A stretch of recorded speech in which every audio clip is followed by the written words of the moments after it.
السلام علیکم مینوالو، زه یم ستاسو ورور زلن یوسفزی او اختر مبارک دی. زه خپل یو غزل شریک کوم، هیله لرم چې خوښ به مو شي.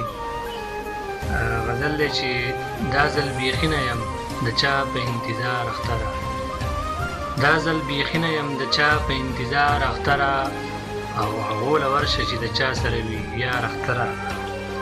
او زه خپل غربت چېرته پرېښودی خوشحالو ته نه یم، زه خپل غربت چېرته پرېښودی خوشحالو ته نه یم.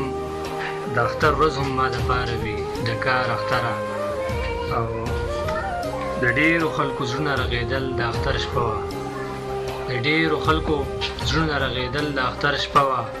زما دا خوږ زړه پکې نه شو په قرار اختره، او دا چکرې او سیلونه ما نه پاتې واخله، دا چکرې او سیلونه ما نه پاتې واخله. چوټي کولی نه شم، زه یم دوکاندار اختره، او دې شور شغرب راله مازغه خراب کړه، دې شور شغرب راله مازغه خراب کړه.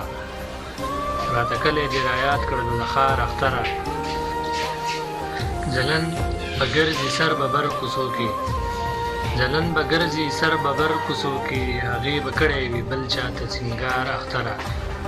ځلن به ګرځي سر ببر کوڅو کې، هغې به کړی وي بل چاته سینګار اختره.